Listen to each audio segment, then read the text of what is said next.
proprement parler par France Charrier, qui vient de s'installer, qui est avocat à Toulouse, qui est la gérante du cabinet Altige, en charge droit des affaires et nouvelles tech.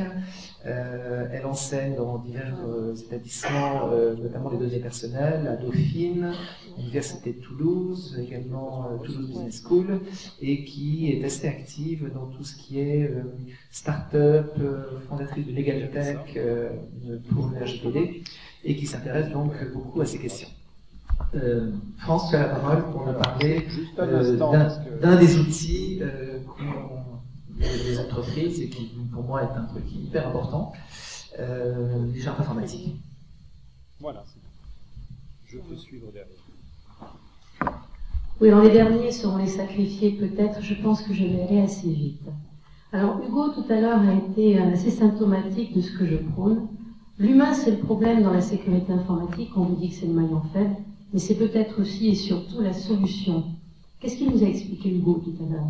Il vous a parlé de legal design, il vous a parlé de management, il vous a parlé d'écoute, il vous a parlé de compréhension, de vous expliquer que les pratiques d'entreprise en matière de cybersécurité, mais il fallait qu'elles soient lisibles, intelligibles, pour n'importe quel salarié. C'est-à-dire qu'aujourd'hui, on est face à un tsunami numérique. On est dépassé, alors je ne sais pas s'il y aura des ordinateurs quantiques, mais j'ai entendu tout à l'heure des magistrats très compétents et qui nous ont expliqué qu'on était sous l'ère d'une guerre de l'information, le flux de l'information, où nous avions des torts, nous avions alors des logiciels, des ransomware assez développés, puis finalement la PME dans tout ça, l'entreprise dans tout ça, elle est en plein désarroi, il faut savoir le dire. Et aujourd'hui, il y a des dispositifs assez simples qu'il faut mettre en place dans une entreprise qui ne coûte pas très cher. Parce qu'aujourd'hui, effectivement, il faut se méfier des marchands de bonheur qui vous expliquent que vous pouvez avoir du prêt-à-marcher juridique pas très cher et vous allez être conforme et que avec quelques logiciels, eh bien, vous allez pouvoir ne pas faire face à des cyber-hackers, mais la réalité, ce n'est pas cela. Aujourd'hui, effectivement, même les mafieux font méchants dans leur transition numérique et ça va de plus en plus vite. Et il va falloir être modeste parce que le droit, il avance tout doucement. Il va falloir le reconnaître aussi. Alors la réponse des avocats, des juristes dans l'entreprise ou des DPO, c'est de réintégrer l'humain au cœur de nos pratiques. Le tout digital, c'est bien, mais il ne faut pas en être esclave parce qu'on n'y arrivera pas. On n'y arrivera pas si les salariés ne sont pas partie prenante au niveau de la sécurité informatique parce que, au départ, c'est eux qui posent problème. Alors, dans ce que j'ai pu voir, effectivement, et on vous l'a expliqué ce matin, et après, pratiquement la moitié des incidents sont générés par les salariés de l'entreprise, malheureusement. Ce qui pose problème, c'est qu'ils n'en ont pas forcément conscience et qu'ils en ont souvent très peur. Ils ne le disent pas. Un tiers des salariés pensent que la cybersécurité, c'est pas de son fait. On est dans une logique de silo, ça concerne les directions informatiques, ça ne concerne que. Alors, il y a eu un incident qui est assez révélateur. Vous en avez peut-être entendu parler en octobre 2007. Un salarié d'ISCO a oublié une clé USB. Un passant l'a ramassée. À l'intérieur de cette clé USB, il y avait environ une dizaine de milliers de fichiers personnels. Mais le problème, c'est pas ça, c'est que c'était pas crypté. Le deuxième problème, c'est que ça a été remis d'un journal. Donc, enjeu d'image, évidemment. Désastreux pour le salarié en question. Donc là aussi, il y a une problématique humaine, il faut savoir le dire. Et puis ensuite, il y a la réponse judiciaire de l'autorité administrative indépendante. Alors ça peut faire sourire, 136 000 € pour un aéroport, c'est peut-être un pourboire pour certains, mais la sanction d'image, elle a été effroyable, la sanction disciplinaire qui s'en est suivie également. Donc aujourd'hui, il est irresponsable pour un chef d'entreprise de ne pas envisager d'utiliser des outils qui sont simples, qui sont mis à sa disposition. Tout à l'heure, nous avons eu des représentants de l'ANSSI qui vous ont expliqué gratuitement, ils mettent en place, il y a 42 recommandations de l'ANSSI, il y a même des MOOC. Les MOOC, ce sont des dispositifs gratuits pour apprendre en ligne le b.a.-ba de la cybersécurité. Il faut s'en emparer. Et là, le devoir de l'employeur, c'est de former ses salariés à la transition numérique. Il ne le fait pas, il sera en tort, et on vous a expliqué tout à l'heure que potentiellement, lorsqu'il s'estimera victime d'une faille informatique, bien son indemnisation ne sera peut-être pas celle à laquelle il attend, ou à laquelle il peut prétendre. S'il n'a pas de charte informatique, on lui dira vous avez été négligent. S'il ne l'a pas mise en place, de manière licite, en respectant les prérequis réglementaires, on lui dira vous n'aurez pas droit à l'indemnisation. Alors, je vous ai indiqué là-dessus sur l'objet, parce que le pourquoi vous l'avez compris, le comment, mais à quoi ça sert, c'est pas un gros mot. Oui, c'est pour une utilisation responsable des outils informatiques, c'est une des réponses que le droit apporte. Pourquoi? Parce qu'avec le nouveau règlement européen dont on parle depuis ce matin sous l'angle de la cybersécurité bien évidemment, pourquoi? Eh bien, encadrer les usages, c'est bien, le démontrer, c'est mieux. Le responsable du traitement, c'est-à-dire l'employeur, il est doublement gardien des données, pas simplement des données personnelles, des données d'entreprise, de savoir-faire, parce qu'on a la directive sur la sécurité informatique et sur le secret des affaires qui est passée, on a la liste, on a aussi la directive sur le secret des affaires. Qu'est-ce qu'on nous dit? Quand je dis qu'on est doublement gardien, il doit veiller à la sécurité de ces traitements, mais il doit aussi être en capacité de la documenter. D'un côté, j'ai le droit à l'autodétermination informationnelle, c'est-à-dire la responsabilisation de tous les acteurs, de l'usager au responsable du traitement en passant par les sous-traitants, mais de l'autre, j'ai l'impérieuse nécessité de documenter ce que j'ai fait. Quel outil plus simple à utiliser qu'une charte informatique? Quel outil le moins cher à utiliser qu'une charte informatique? Aujourd'hui, elle n'est pas obligatoire partout, mais elle est fortement recommandée. J'ai envie de vous dire, il faut qu'elle soit obligatoire partout. Parce que vous devez mettre en mesure vos salariés de s'approprier les mesures de sécurité que vous mettez en place, de les rendre visibles et de les informer, de les former à la transition numérique, en respectant bien sûr le fameux principe de proportionnalité.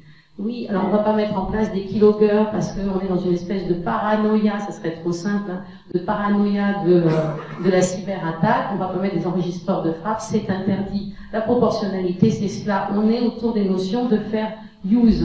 Nul ne peut apporter aux droits des personnes, aux libertés individuelles et collectives, des restrictions qui ne soient pas justifiées par la nature de la tâche à accomplir, ni proportionnées au but recherché. Le principe de proportionnalité. Alors je le dis. Alors on entend de tout sur les chartes informatiques, j'ai envie de vous dire, attention, le prêt à mâcher, hein, des marchands de bonheur, du tout digital, de ces actes gratuits que l'on trouve sur Internet, méfiez-vous-en. Alors oui, il y a trois possibilités.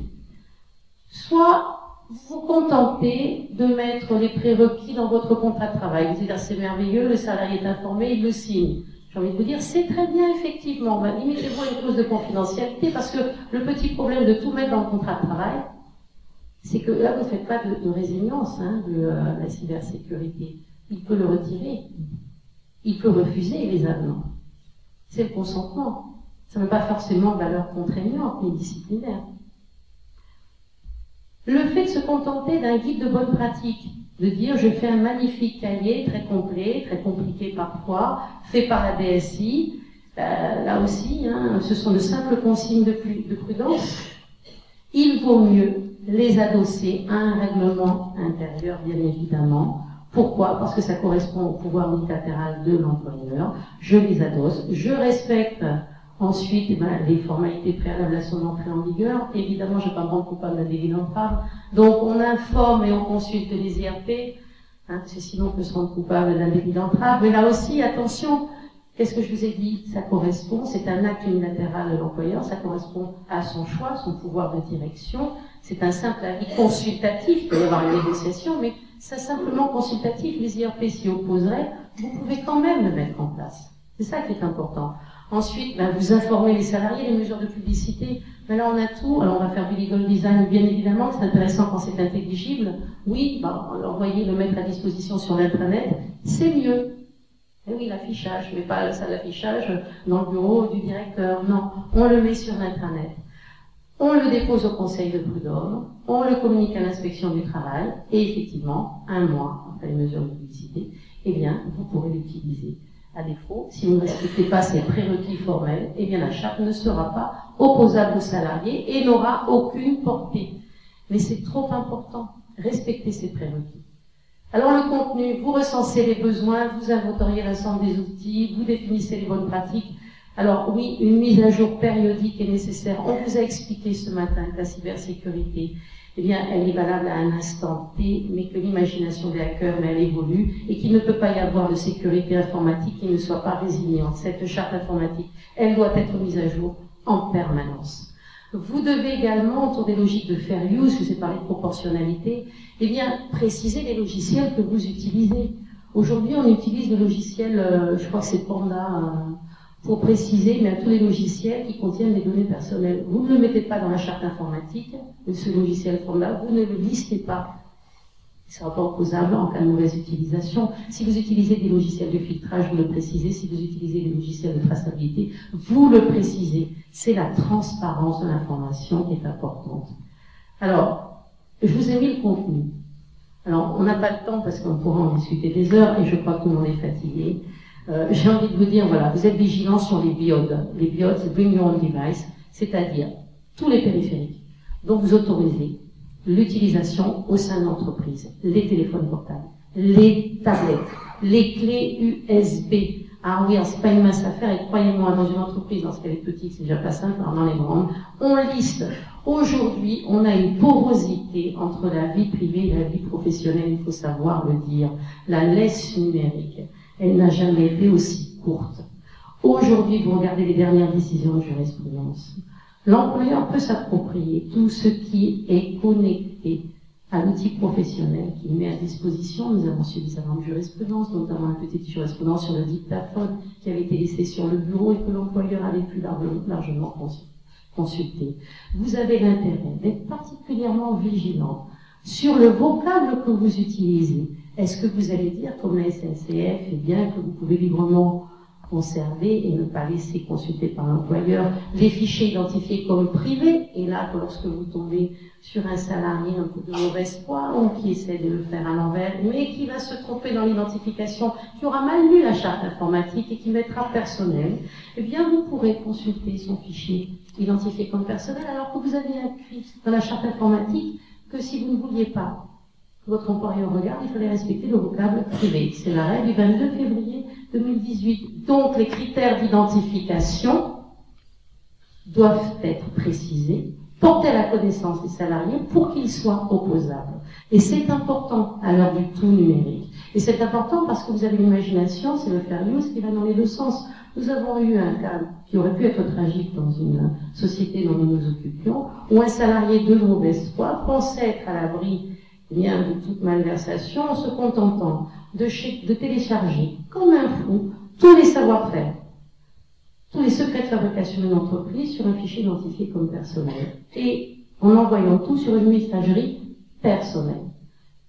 Mais malheureusement pour lui, la charte informatique était bien faite. Nous avions précisé le stockage minimum qui était autorisé. On avait précisé que le salarié devait avoir une utilisation raisonnable également de l'espace mis à sa disposition. Et puis la justice est bien faite. Sur le fondement de l'article 145, vous pouvez faire beaucoup de choses et vous pouvez vérifier. Eh bien, si l'utilisation est aussi loyale que ça, et si elle est déloyale, eh bien, vous pouvez porter votre requête devant la juridiction et vous faire autoriser à ouvrir, sans violer le secret des correspondances, une messagerie identifiée comme personnelle, dont tous les indices laissent à supposer qu'on est en train de commettre une malversation au détriment au préjudice de l'entreprise. Donc, vous devez utiliser cette charte informatique pour ce qu'elle est. L'utiliser comme un outil de sensibilisation, comme un outil de compliance, puisque la comptabilité, c'est documenter toutes les mesures que vous allez prendre pour assurer la sécurité du SI, la formation des salariés, c'est un renversement de la charge de la preuve et vous pourrez communiquer cette charte informatique pour justifier du niveau de formation et des plans de formation que vous aurez mis éventuellement en place, du legal design et tout ce que vous voulez. Vous réglementez les mots de passe également, vous expliquez qu'ils devaient être un peu complexes parce que lorsqu'on se contente de 6 numéros, ça met 7 minutes pour pouvoir être ouvert. À cet égard, il suffit de vous reporter au cas de Deloitte où on va dire, beaucoup de secrets financiers des plus grandes entreprises de la planète ont été dévoilés à cause d'un simple mot de passe, d'un compte administrateur qui avait des habilitations un peu trop étendues et qui n'était pas crypté, qui n'était pas suffisamment protégé et qui a eu un effet dévastateur pour les entreprises, pour la plupart cotées au CAC 40. Donc, stockage de fichiers, vous le précisez, l'utilisation personnelle, et puis vous avez aussi surtout l'occasion de régler la problématique du droit à la déconnexion. Le droit à la déconnexion, c'est important, la prévention des risques psychosociaux aussi. La charte informatique, c'est simple, C'est facile, ça ne coûte rien, pour peu que ce soit intelligible. On ne prend pas des modèles tout faits sur Internet, non. Et on fait participer tous les acteurs de l'entreprise, parce que là, on s'interdit de fonctionner en silo. L'humain, c'est le maillon faible de la cybersécurité. Une attaque sur deux, mais c'est aussi la solution, l'humain. Vous faites participer, avec une charte informatique, tous les acteurs de l'entreprise, des DSI, des directions juridiques, les services marketing. C'est pas très compliqué. Nous avons vécu dans une des entreprises que nous défendions une fraude au président. Mais croyez-moi, c'est très délicat humainement à gérer. Parce que la malheureuse comptable qui a fait le virement reprochable parce qu'elle s'est fait hameçonner son mail, elle va pas lui vivre bien. Elle va lui vivre très mal parce qu'elle sera pointée du doigt quand elle ne sera pas licenciée. Et l'employeur qui n'aura pas pris la saine mesure de délimiter le pourquoi du comment, qui a accès à quoi dans l'entreprise et comment, qui n'aura pas formé ses salariés. S'il se risque à faire une procédure de licenciement, les avocats viendront lui expliquer quelles étaient ses responsabilités en matière de formation, et c'est normal. S'il va voir son assureur et qu'il demande une indemnisation, on vous a expliqué ce matin qu'il ne l'aurait pas, parce qu'il a été négligent. Et puis il y a une troisième chose qu'il ne faut pas oublier, c'est qu'il y a la responsabilité civile et pénale. Et la responsabilité pénale, beaucoup d'employeurs estiment, eh bien qu'il y a l'écran de la personne morale. Bah, le règlement européen, le RGPD, la liste, tout ce que vous voulez, c'est pas très grave. Eh bien oui, il va falloir vous détendre parce que la responsabilité pénale, l'écran de la personne morale ne tient pas toujours et la responsabilité du dirigeant peut être mise en question. Pas simplement pour négligence. Si de son propre fait il a participé au ménage, et là la jurisprudence elle peut tomber. Il peut y avoir des grosses difficultés. Alors aujourd'hui, c'est à l'employeur de fixer les contours de cette utilisation personnelle au sein de la charte informatique. Vous l'avez vu. Alors, le contenu, je vous l'ai mis pour vous aider, les activités interdites, c'est quand même nous, ce qui nous préoccupe, et puis surtout les modalités de contrôle et le pouvoir de sanction. Ben oui, parce que c'est comme à l'école, nous sommes tous des écoliers du web, il faut apprendre, et puis bon, finalement le RGPD n'aurait jamais attiré autant d'attention si on n'avait pas commencé, eh bien, à monter un peu les sanctions. La charte informatique, lorsqu'elle a une valeur contraignante, lorsqu'elle est adossée à un règlement intérieur et qu'elle respecte les formalités d'usage, eh bien, elle a aussi une valeur disciplinaire. À la condition, là aussi, que ça soit proportionnel, c'est la balance, qu'on respecte les règles d'usage et qu'on respecte le principe de proportionnalité. Alors oui, les problématiques d'historique de connexion, là, on a pu les gérer, vous avez des cas en jurisprudence qui sont très clairs sur les gens qui utilisent trop de stockage, sur ceux qui prêtent leur code d'accès, les directeurs peuvent être sanctionnés, c'est un cas de faute grave. Trop de connexion également, lorsque vous allez sur les banques privées ou lorsque vous avez, on va dire, non pas une phobie, mais que vous aimez un peu trop acheter sur Internet ou que vous multipliez les connexions Facebook. Il faut savoir qu'en fonction du secteur d'activité, vous avez tout à fait le droit d'interdire l'accès aux réseaux sociaux. La DGA avait indiqué à certains conseils de propriété industrielle qui s'occupaient de brevets, eh bien qu'il fallait contingenter, ne pas laisser certains ordinateurs avoir accès à Internet tout simplement parce que c'est complètement pour eux. C'est un gruyère, qu'on le veuille ou non. La seule chose que l'on pourra faire, c'est pour ça que je parle de modestie, c'est de ralentir une attaque et de dire on va avoir du temps et de contingenter. De dire bon ben il faut limiter la casse à tout prix. Et la charte informatique, elle sert aussi à cela. Parce qu'un salarié, il faut aussi être innovant dans les mesures de communication et de formation. Une charte informatique, c'est bien si elle n'est pas intelligible, si elle fait 100 pages et qu'elle est enfermée dans un bureau et qu'on n'arrive pas à lire et qu'on ne prend pas le temps de lire parce qu'il y a une pression de la charge de travail, eh bien, vous manquez votre cible. Vous n'avez formé personne. Vous avez donné votre conscience, elle fait 200 pages, mais elle est indigeste.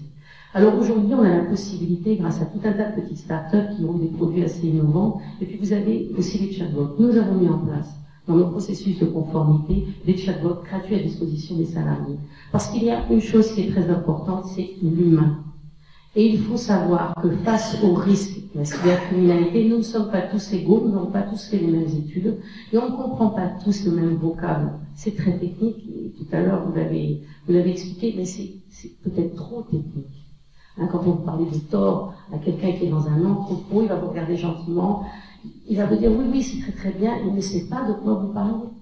Donc aujourd'hui, un chatbot, c'est un petit agent conversationnel, et j'ai envie de vous dire, oui, mais un GPD, ben, c'est peut-être que cela, c'est remettre l'humain au cœur des pratiques, et former un salarié, il a le droit, lorsqu'il est en formation, de ne pas comprendre ce que ça veut dire la accountability. On est tous en train d'employer des mots anglais toute la journée. Ben, il y en a qui ne comprennent pas. Donc il pose une simple question, pour lui, une donnée personnelle, c'est nom, prénom, c'est pas une plaque d'immatriculation, un cookie pour ce que ça se mange, il comprend pas. Donc, un chatbot, ben, ça peut permettre aussi de donner un accès à l'information qui soit fondée sur une égalité. L'égalité des armes, c'est aussi cela. Et comprendre qu'on n'est pas tous égaux devant l'information. Donc, les chatbots dans les entreprises, eh bien, ils peuvent permettre, dans le cas de diffusion de bonnes pratiques, à tous de s'approprier les règles d'hygiène en matière de cybersécurité, parce que c'est dévastateur dans une entreprise. Et c'est une guerre, effectivement, c'est une guerre de l'information. C'est une guerre de l'information que se livrent les États, auquel se livrent les entreprises. Et j'avais posé une question tout à l'heure. Oui, je suis en train de conclure, ne vous inquiétez pas. Ben, finalement, je vais conclure sur Fernando Pessoa, parce que c'est important, Fernando Pessoa. Remettre l'humain au cœur de toutes vos pratiques. Ce n'est peut-être que cela.